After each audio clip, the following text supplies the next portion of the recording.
Estamos de volta com o programa Dinâmica do Direito. Estamos aqui com o doutor Humberto Fernandes, ele que é advogado, professor universitário, palestrante, uma referência na nossa cidade de Mossoró e região, no caso, no meio acadêmico, está aqui nos ajudando a entender a Lei de Segurança Nacional. No primeiro bloco, tentamos contextualizar o início da mesma, a sua promulgação na época da ditadura militar.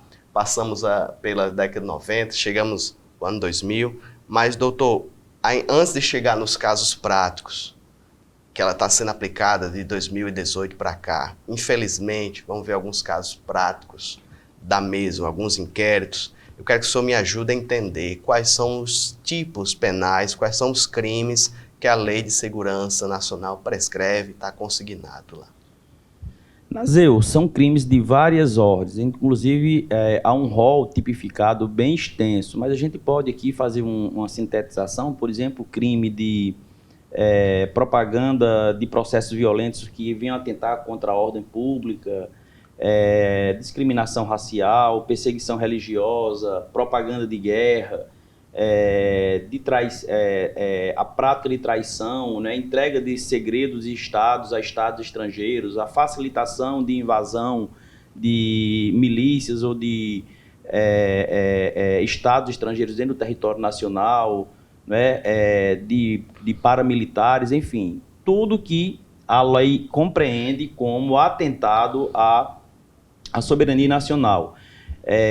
O que nos coloca num ponto de crítica à Lei de Segurança Nacional é quando ela sai da concepção originária, que é proteger o território nacional, proteger a soberania nacional, e passa, por exemplo, a tipificar como crime qualquer crítica que seja feita contra autoridades públicas, qualquer forma de manifestação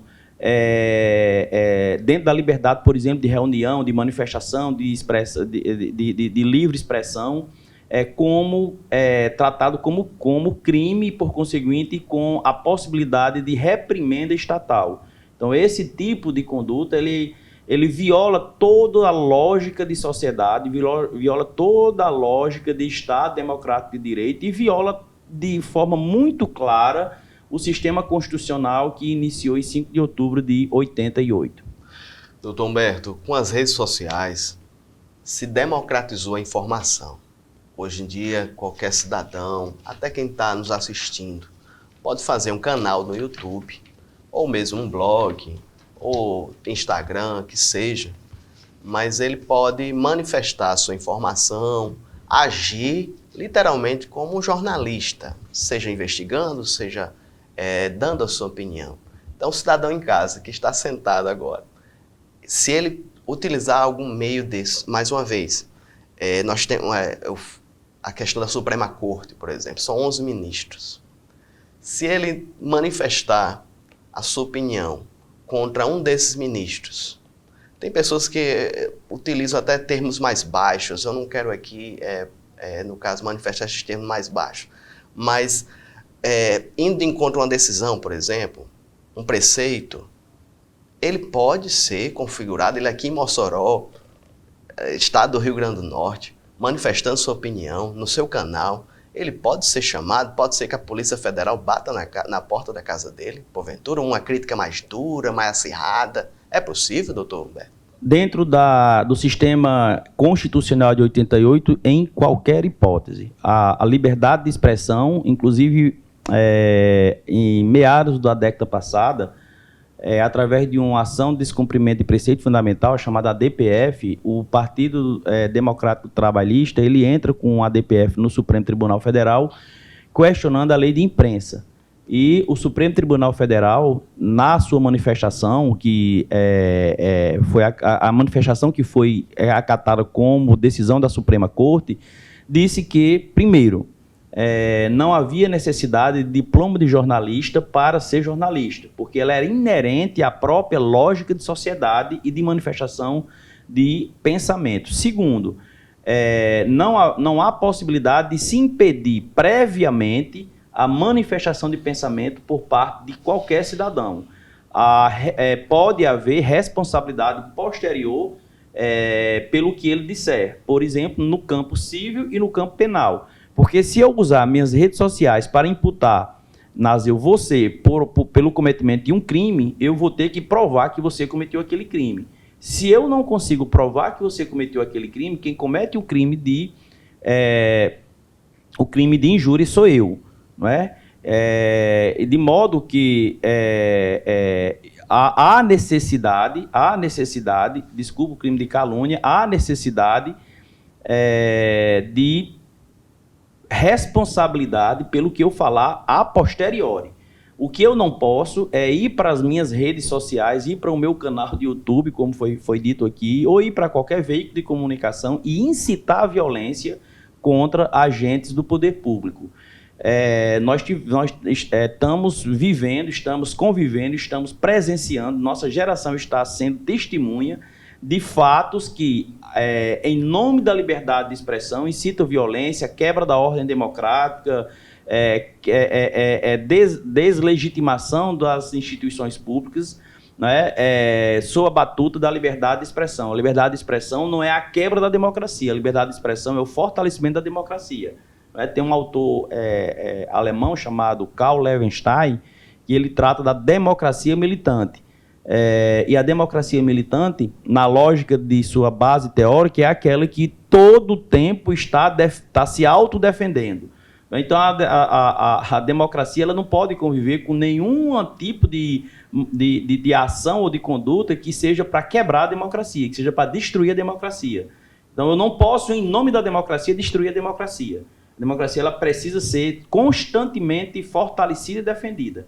E, nesse prisma, não há possibilidade de, utilizando-se de um dos princípios fundamentais da democracia, que é o pluralismo político, manifestado através da liberdade de expressão, eu defender a quebra do regime democrático. Então, tem que apenas haver, né, a compreensão dessa separação entre liberdade de expressão e atentado ao sistema, ao regime democrático.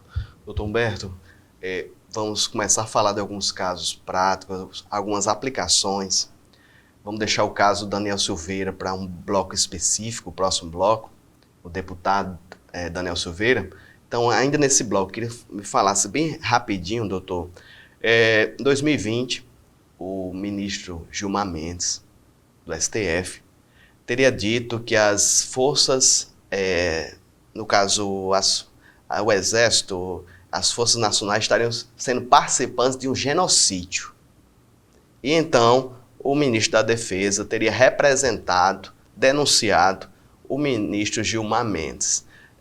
Acredito que ainda deve estar em investigação, mas eu queria a opinião de Vossa Excelência aqui, me ajudasse a entender.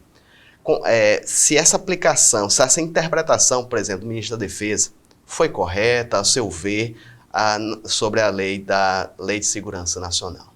Veja, o ministro Gilmar ele faz uma crítica sem quebra de ordem democrática a uma instituição do país. O ministro fala que o Exército administrou mal a pandemia, né? E isso tinha provocado um elevado número de mortes no Brasil, em que ele responsabilizava a política governamental que estava sendo dispensada na pandemia.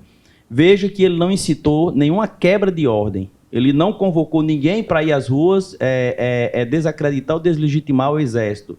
Ele não, em nenhum momento, ele, na sua manifestação, ele incitou a violência contra agentes das três armas do Brasil. Ele fez uma crítica em que achava a administração do Exército, a administração do governo, notadamente via o Exército brasileiro, desastrosa no que pertine à pandemia. Óbvio que isso aqui, essa manifestação do ministro está dentro da lógica de pluralismo político. Ele está apenas manifestando o pensamento dele, não incitando à quebra da ordem democrática, à violência contra os agentes do Estado, à deslegitimação do Exército brasileiro. É bom que se diga que qualquer instituição civil ou militar, dentro de uma democracia, é suscetível de crítica. E ela tem que conviver com essa crítica. Nós temos uma certa dificuldade no Brasil, notadamente isso asseverado a partir do regime militar de 64, dos militares não aceitarem ser criticados. Eles podem e devem ser criticados, como em qualquer regime democrático no mundo, na França, nos Estados Unidos, no Canadá, na Inglaterra, em Portugal, em qualquer sistema democrático do mundo, qualquer instituição, seja ela qual for, ela é passível de ser criticada pela sociedade, e a crítica deve ser compreendida como a lógica normal do pluralismo político, portanto, da democracia.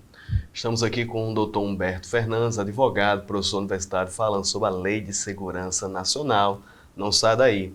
Dr. Humberto, no próximo bloco vamos falar sobre outros casos, outras aplicações e, sobretudo, a questão do deputado Daniel Silveira, que até o momento foi preso pela segunda vez, está mantido preso com base no inquérito dos atos antidemocráticos, baseado também, fundamentado na Lei de Segurança Nacional. Então não sai daí, voltamos já.